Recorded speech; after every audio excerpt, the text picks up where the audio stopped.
In the 90s, Hooters was more than a restaurant. It was a cultural icon. With wings, beer and waitresses in tight tank tops, it was the ultimate guys' hangout. At its peak, it had hundreds of locations, global reach, and even launched its own airline. But fast forward to today, and the story's different. Hooters is closing stores, drowning in debt, and struggling to stay relevant. In 2025, it filed for bankruptcy with over $600 million owed. So, what happened? Was it just changing times, or did Hooters refuse to evolve? This is the wild rise and unexpected fall of Hooters. It all began in 1983 in Clearwater, Florida, a sunny beach town where 6 middle-aged guys, all with regular day jobs and zero restaurant experience, decided to pull off a joke. They weren't chefs, they weren't businessmen, and by their own admission, they didn't even expect to succeed. But what they did have was an idea that combined 3 things most American men loved: cold beer, sports on TV, and attractive women serving hot wings. So with little more than $100,000 pooled together, they opened the very first Hooters on April Fool's Day. Yeah, seriously.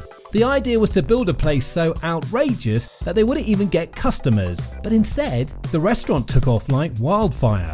The name Hooters was a double entendre, playfully referring both to the owl in their logo and of course the female anatomy. The logo featured a cartoonish owl with wide circular eyes, subtly reinforcing the innuendo. The servers, dubbed Hooters Girls, wore white tank tops, bright orange shorts, and suntan-coloured pantyhose, a uniform that would soon become iconic, controversial, and instantly recognisable.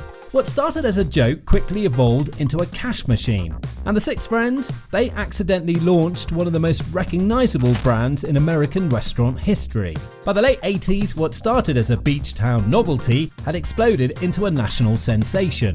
Hooters wasn't just surviving, it was thriving. The brand leaned into its bold identity, and America responded. From 1983 to 1990, the company grew rapidly, franchising the concept across the country. By 1995, there were over 150 locations, and by the early 2000s, that number had doubled, crossing 400 restaurants worldwide. At its peak, Hooters was pulling in nearly $1 billion in annual revenue.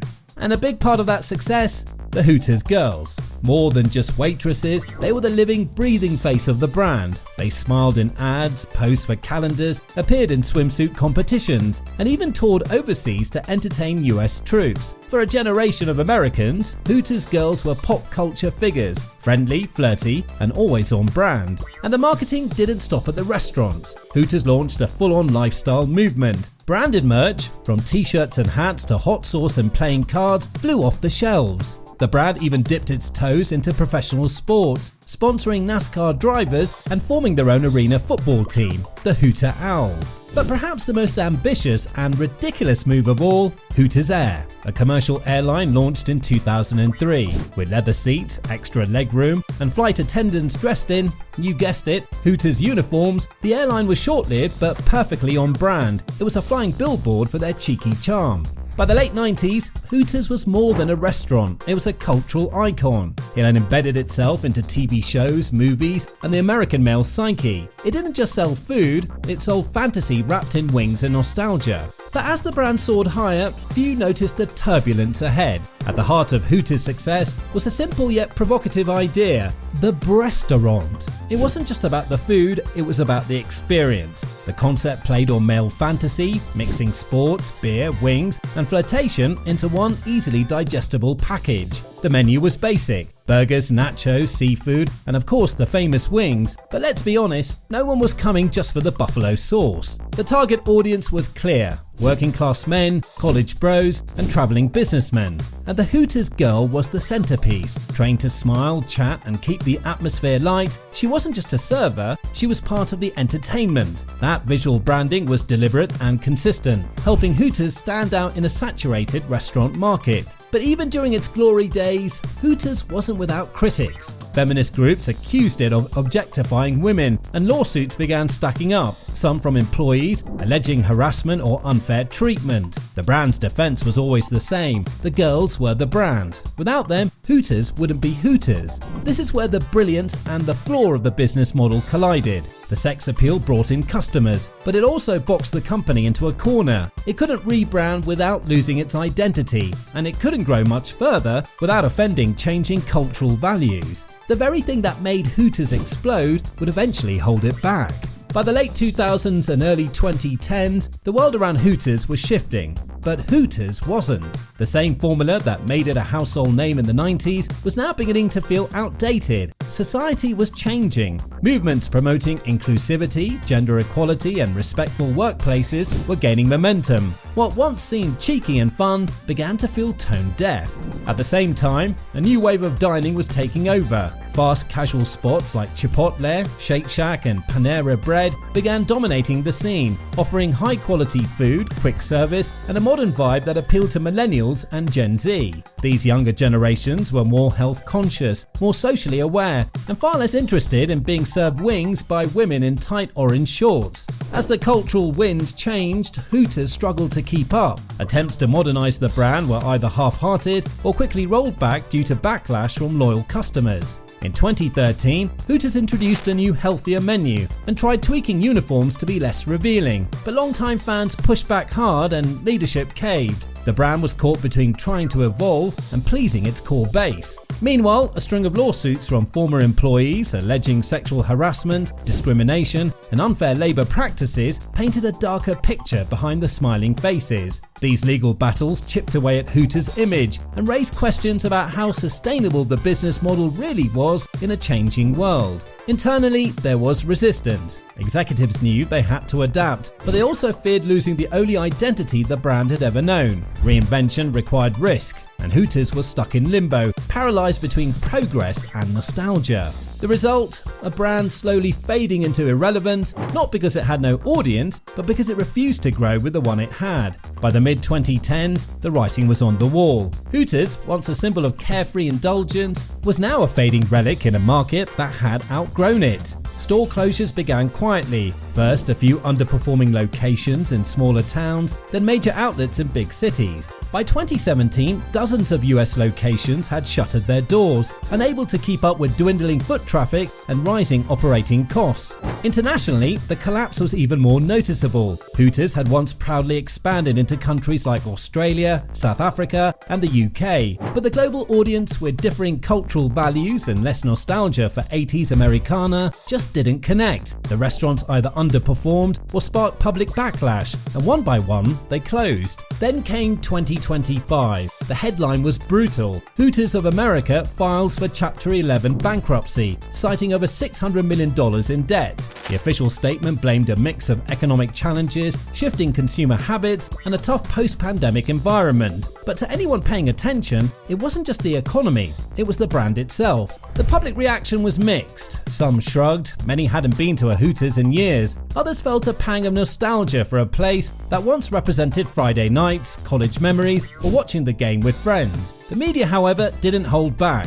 Headlines framed it as inevitable, the end of an era. Hooters failed to evolve, an outdated brand meets modern reality. For critics, it was validation. For loyalists, it was the loss of a unique, if flawed, piece of American culture. And for the industry, it was a lesson in branding, timing, and the cost of standing still while the world moves on.